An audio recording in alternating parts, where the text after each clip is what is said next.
morning, party people, or good afternoon, whenever you're watching this. Now, I have promised you for quite a few weeks now that I would talk about shampoo because I don't use shampoo.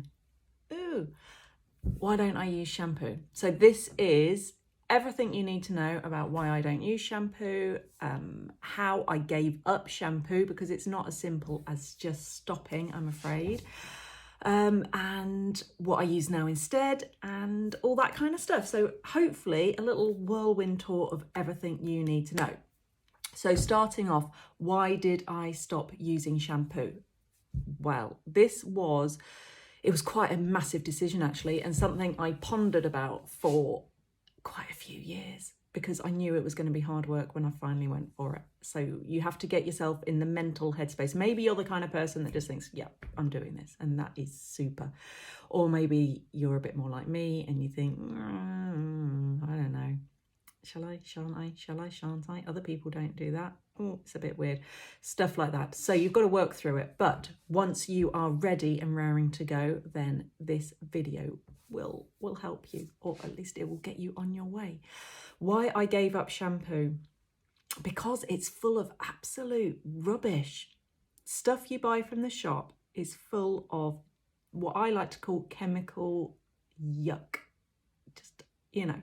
So I've got an example here on my screen to my right.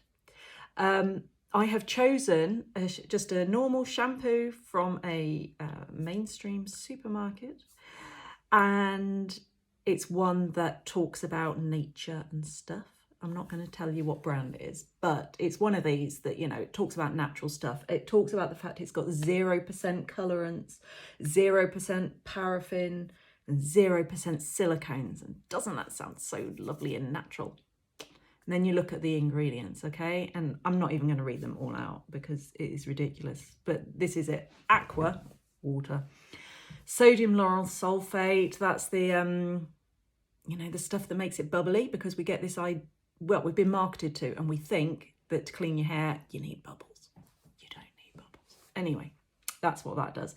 Sodium chloride, cocamidol propyl betaine, sodium xylene sulfonate, citric acid, cocamide MEA, parfum. Now parfum. I saw a Netflix documentary once about parfum, and oh god, like the chemical crap that goes into that. I can't remember what the documentary was called, but it was really good, so have a look, see if you can find it.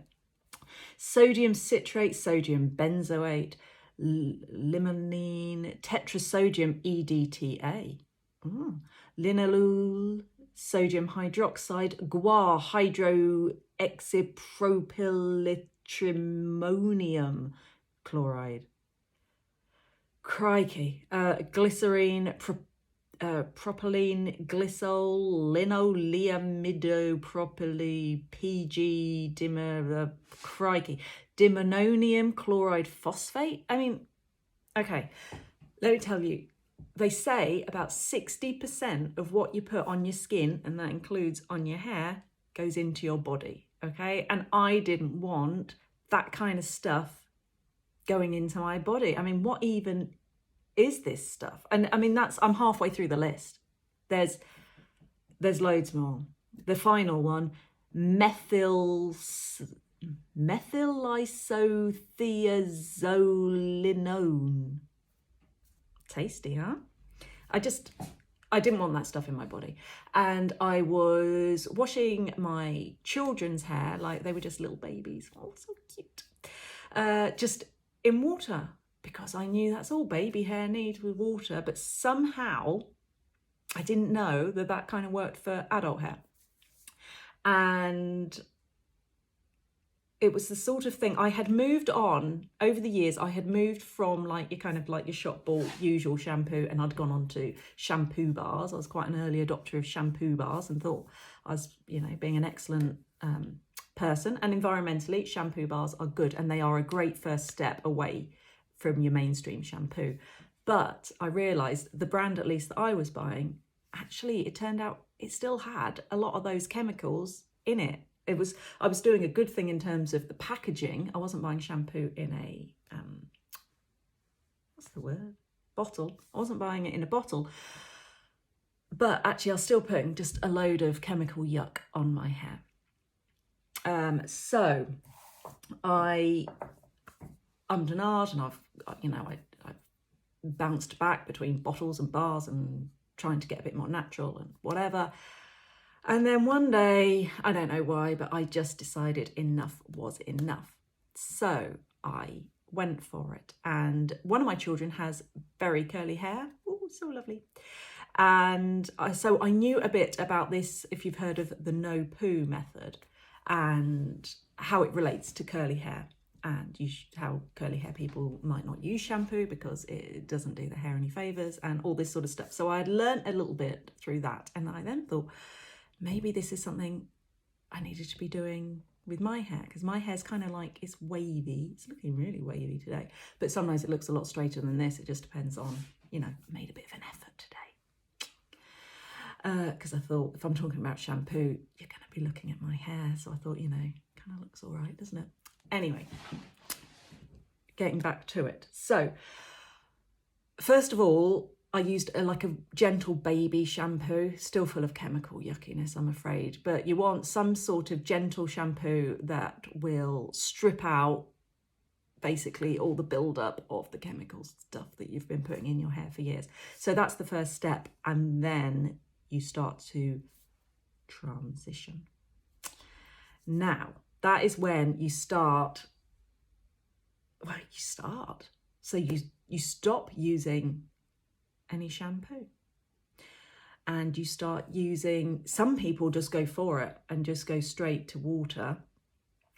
That's not work. I'm not just a water kind of a girl. I use some shampoo alternatives that I make myself, which I will come on to, because I think that would be useful. Although if you follow me, if you've seen my Instagram reels, I've done some stuff on there. So do have a look at those on I Am Simple Natural Life on Instagram. Just some real quick reels, like 15 seconds, show you different sort of shampoos you can make for yourself, and conditioner. So you've got to go through a transition period. And the transition period is because when you are using your chemical shampoo, the way they work is to strip out all your sebum, and your sebum is your natural oil that your body produces, and that actually helps protect your hair and keep your hair clean.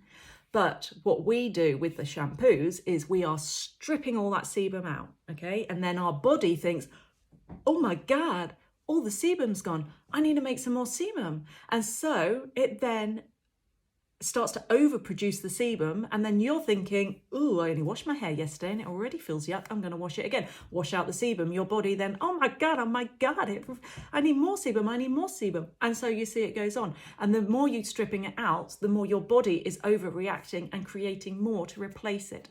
And that's why you end up having to wash your hair so often and it feels all yucky and greasy.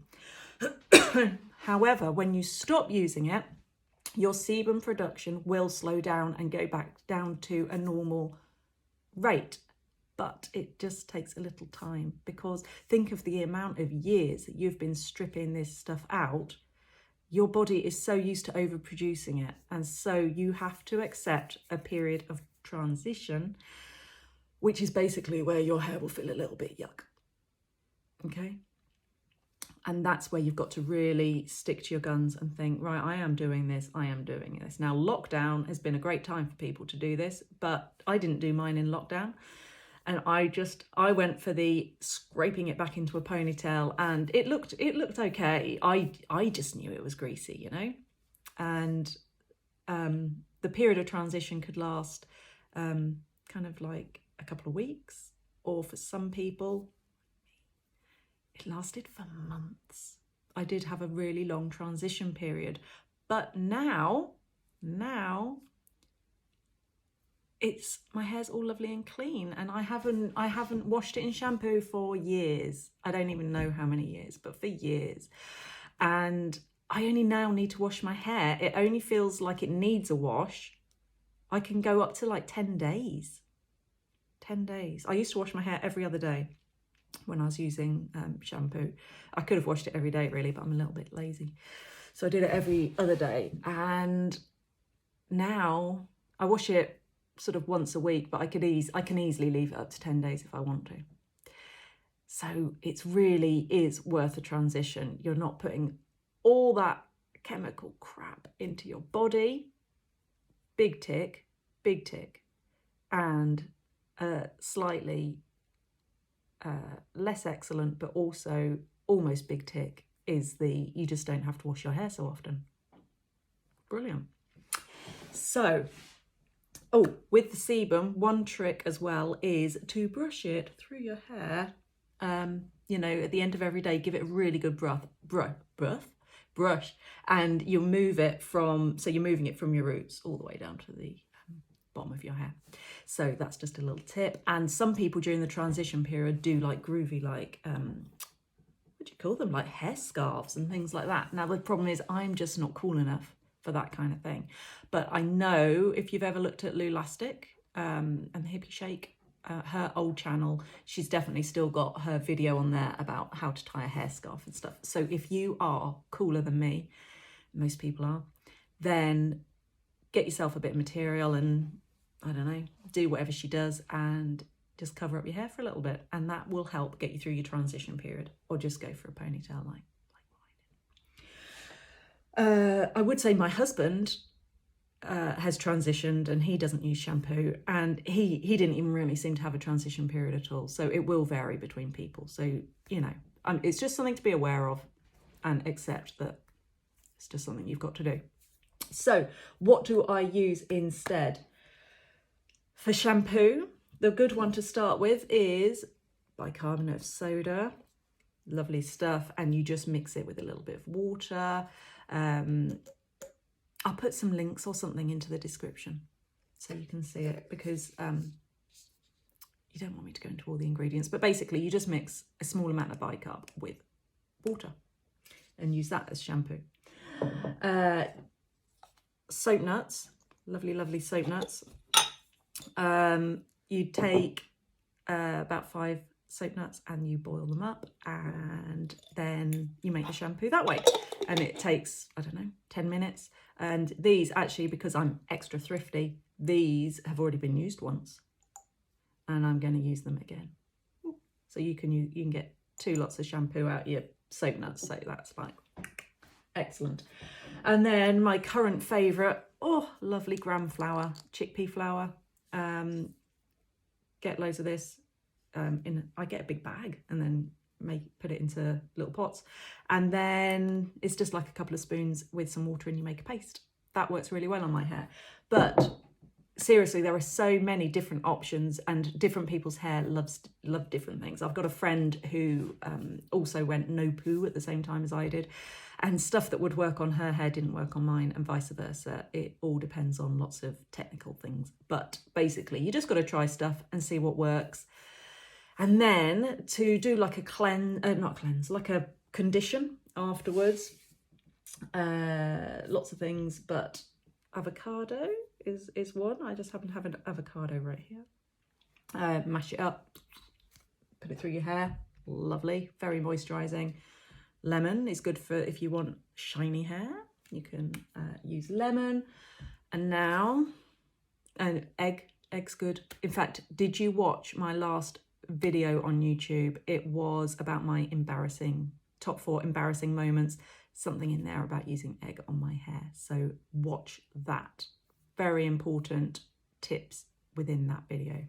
And then my final thing, I want to introduce you to my best friend. My best friend, apple cider vinegar. Oh, my friend. This is basically 99% of the time, that is what I use. Diluted in water, small amount, diluted in water. That's what I use as my conditioner. So, is there anything else I need to tell you? I don't think there is. Just be a bit brave and go for it. You know, just a little period of yuck for a lifetime of gorgeousness of hair, okay? And just remember all the chemical stuff that I can't even pronounce.